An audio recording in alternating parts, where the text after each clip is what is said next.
వాక్యం తీసుకున్నప్పుడు వారిని కూడా వాక్యం తీసుకోమనండి. నిర్గమాకాండం 15:26 మనం చూసినట్లయితే వాక్యం సెలవిస్తుంది. వాళ్ళను ఇడిపించిన దేవుడు మళ్ళా వాళ్ళు యెరూషలేము వెళ్ళిన తర్వాత తొట్టిల్లిపోయారు. వాగ్దానంలో మళ్ళీ ఉండి అరణ్య మార్గంలో తొట్టిల్లిపోయారు. వారు నడుస్తూ ఉండగానే కొన్ని సమయాల్లో తొట్టిల్లిపోయారు. వారు ఎలా తొట్టిల్లిపోయారు అంటే దేవుని యందు నడిచారు కానీ దేవుని కనిపెట్టలేదు, అందుకే వాళ్ళు తొట్టిల్లిపోయారు. వారి తొట్టిల్లి వారి యందు కూడా దేవుడు మళ్ళా మోషేతో చెబుతూ మళ్ళా నా యొద్దకు రమ్మను, నేను వాళ్ళని స్వస్థపరుస్తాను అంటున్నాడు. దేవుని స్తోత్రం. హల్లెలూయా. ఇర్మియా గ్రంథము 2వ అధ్యాయము అదే వచనం ప్రియులారా చదవండి. ఇర్మియా గ్రంథము 2వ అధ్యాయం అదే వచనం. ఇర్మియాను గురించి ప్రత్యక్షంగా దేవుడు యెరూషలేమును వెళ్ళమన్నాడు.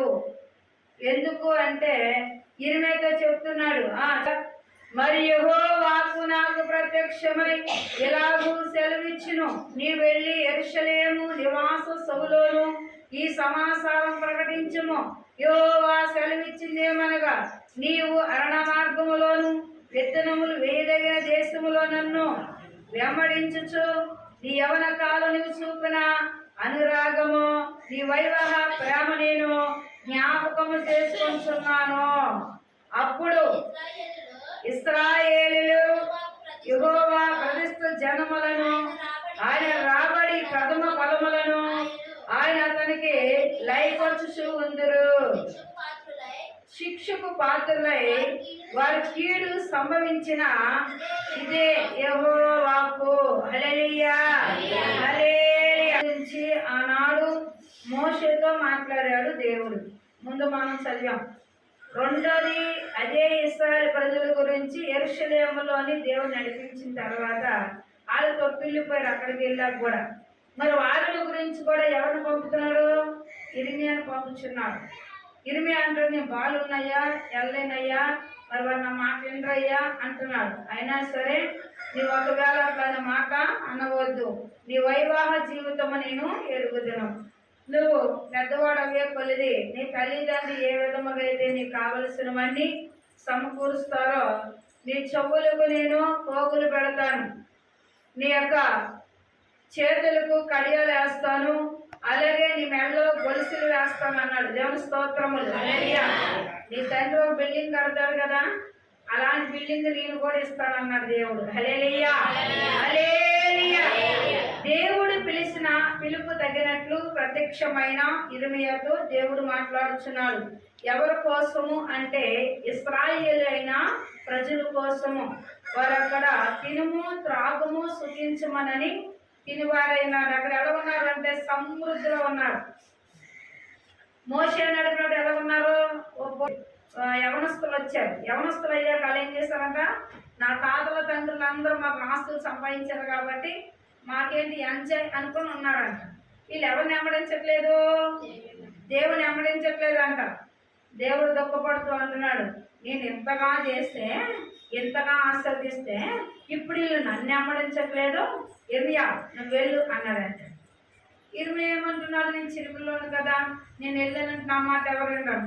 నీకు అసలు ఏం చేస్తానో తెలుసా, నీకు తెలియదు కదా, నీ తండ్రి నీకు ఏవైతే ఇవ్వాలనుకుంటున్నాడో అవన్నీ నీకు నేను సమకూర్చి ఇస్తానన్నాడట. హల్లెలూయా. హల్లెలూయా. ఎందుకు పంపించాడు అంటే శిక్షకు పాత్రులైన వారి కీడు సంభవించింది ఇదే యెహోవాకు. యాకోబు ఇంటి వారలారా, ఇశ్రాయేలు ఇంటి వారలారా, మీరందరూ యెహోవాకు వినండి.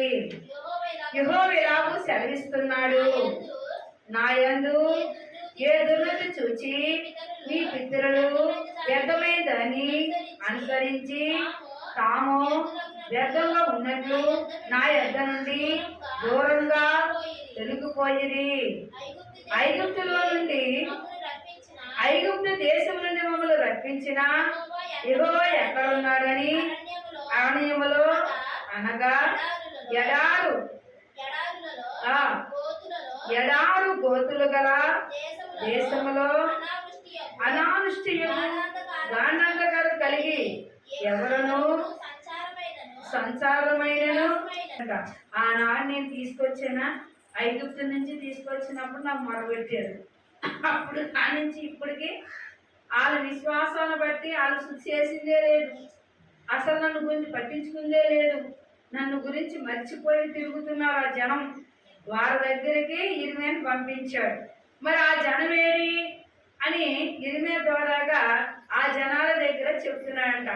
యాకోబు వంశస్థులారా అని పిలిచాడంట. మరి 12 గోత్రములకు దేవుడు అక్కడే ఏర్పరిచాడు కదా, రెబ్కాను నిలబెట్టి, మరి 2 జగమానుకులను గర్భములో ఉంచి వారి పట్లను తరతరాలు దేవుడు కాబట్టి ఆయనే చెప్తున్నాడంట. నాకు స్తుతి లేదు, యోగం లేదు, కనీసం ప్రార్థన లేదు, నచ్చినట్టు తిరుగుతున్నారు, మరి నేనేమివ్వాలా?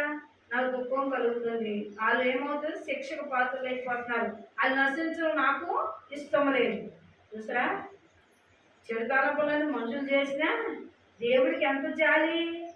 చూసారా, చెడుతలంపులు మనుషులు, కుట్రలు మనుషులు, ఆలోచనలు మనుషులవి, కానీ దేవుడు ఆలోచన అందుకన్నాడట.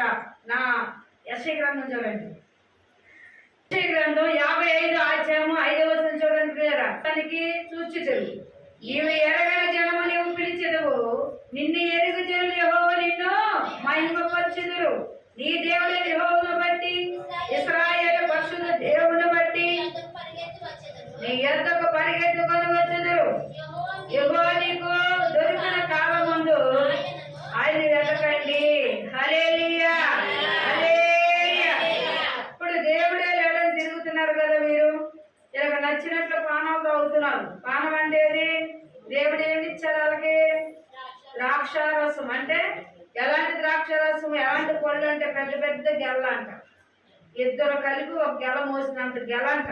మరి తినుము తాగుంటే భూములు ఎలా పండుతున్నాయి? సమృద్ధిగా పండుతున్నాయి. ఇలా పెద్ద వర్షాలు రావట్లా, పంటకాలానికి మాత్రమే వర్షం దేవుడు ఇచ్చాడు. వాళ్ళు పంటలు పోగేసుకున్నప్పుడు వర్షాలు రాలా, ఎందుకంటే దేవుడు ఆజ్ఞ. తన పిల్లలకి సమస్తము సమకూర్చుకునే దాకా తనకి ఏ నీరు కావాలో, ఏ వర్షం కావాలో, వారికి ఏ టైం అప్పుడు ఏం కావాలో, గాలి కావాలని గాలి, వాళ్ళకి ఏది కావాలో అన్నీ ఇచ్చాడంట. వాళ్ళు ఏమయ్యారు? మంచి ఆస్తుపరులు అయ్యారు. ఇప్పుడు ఆస్తుపరులు అయిన తర్వాత ఎవరితో పని లేదు? దేవుడితో పని లేదు. దేవుడి ఆలోచన లేదట. అసలు దేవుడితో మాట్లాడే విధానమే లేదు. మా పిల్లలు ప్రార్థన చేస్తాన మాట కూడా లేదు. అందుకే ఇక్కడ అంటున్నాడు 55 అధ్యాయం 10వ వచనము, నీళ్ళు ఎద్దకు రండి, రోగం లేని వారారా మీరు వచ్చి కొని భోజనం చేయండి. రండి, రోగం లేకపోయిను ఏమి ఇవ్వకపోయిను ద్రాక్షారస పానం చేయకండి. ఆహారం కొనుగోలు వరకు మీరెలా రోకలిచ్చెదరు? ఎందుకో వ్యర్థం చేసుకుందరు? భుజించండి, దుఃఖించండి. చూడండి, చెవియొగ్గి నా యొద్దకు రండి. హల్లెలూయా, హల్లెలూయా.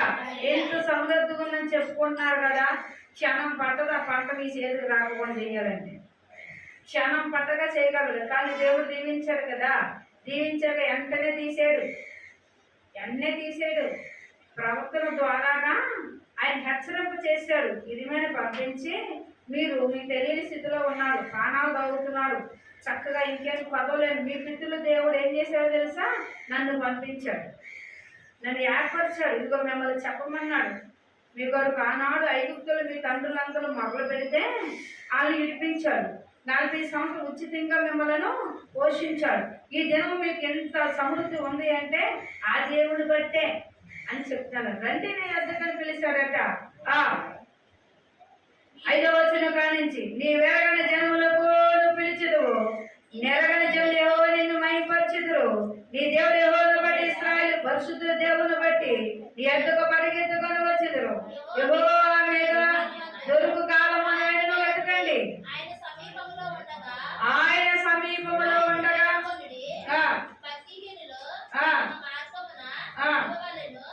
భక్తిహీను తన మార్గమును విడివలెను, దుష్టులు తన తలంపులు మానవలను. వారి యెహోవా వైపు తిరిగి ఆయన వారిని యొద్దకు జాలి పడిను. హల్లెలూయా. మీకు ఇప్పుడు చెప్పడం కారణం ఏంటి తెలుసా? దేవుడు మరి మీరు క్షీణించిపోతారని, మరి మీకు శ్రమ రాబోతుందని నన్ను పంపించాడు. మీరు మొరపెట్టండి, ఒకవేళ దేవుడు మీ మనసు మార్చుకుంటాడేమో. ఒకవేళ మీరు ఏం చేయాలనుకున్నారంటే, మీ తండ్రులు పితృలు దేవుడు, ఆ దేవుడు మాట మీరు వినక మీకు నచ్చినట్టు తిరుగుతున్నారు కాబట్టి దేవుడు నన్ను పంపించాడు అన్నాడు ఇర్మియా. హల్లెలూయా, హల్లెలూయా. 8వ వచనం మనం చూస్తే ప్రియులారా, నా తలంపులు మీ తలంపులంటివి కావు, మీ త్రోవలు నా త్రోవలంటివి కావు. ఇదే వాక్కు.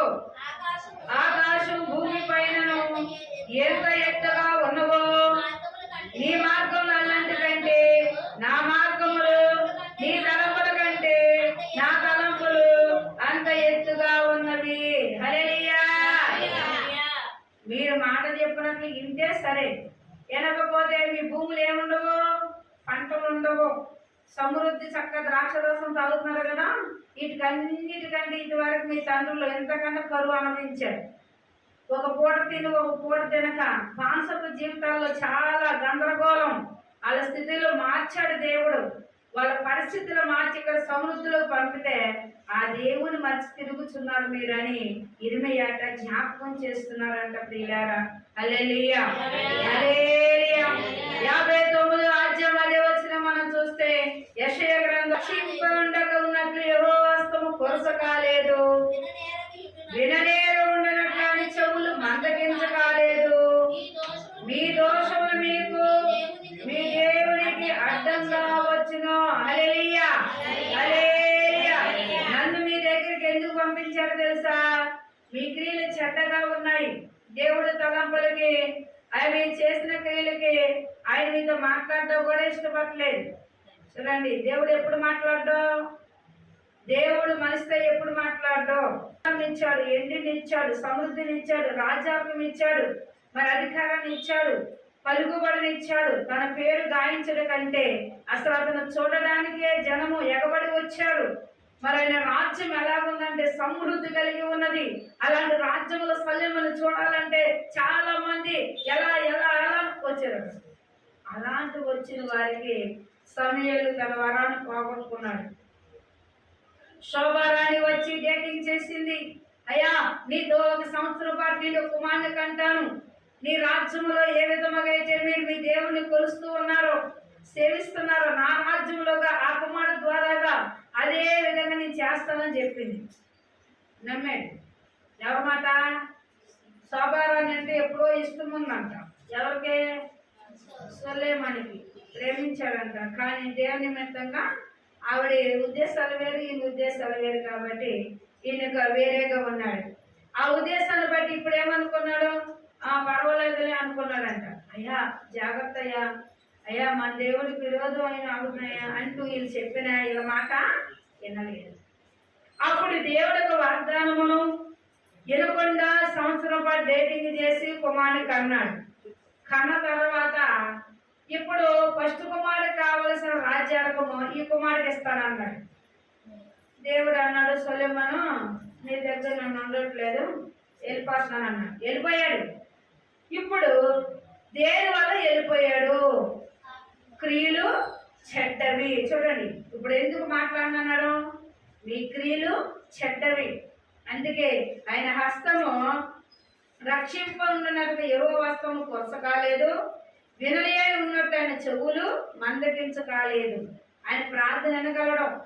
మరి నీ క్రియలు చెడ్డవైతే ఆయన ఎంటేళ్ళను ఐగుప్తు నుంచి తీసుకొచ్చాడు. దేవుడికి ఎంత బాధ ఉంటుంది, దేవుడు ఎంత దుఃఖపడుతున్నాడు. దేవుడు కూడా అంటున్నాడు, ఇదిగో ఇర్మియా నీ వెళ్ళు, ఇదిగో నా జనులు ఎరగని జనం కాదు, నువ్వు ఎరగని జనం నేను పంపించినా నన్ను ఎరుగు జనం నెమ్మడించి వస్తారన్నాడు. హల్లెలూయా, హల్లెలూయా. మీ దోషములు మీకు మీ దేవుడికి అడ్డంగా వచ్చును, మీ పాపములైన ముఖముల మీద మరుగుపరచును. హల్లెలూయా, హల్లెలూయా.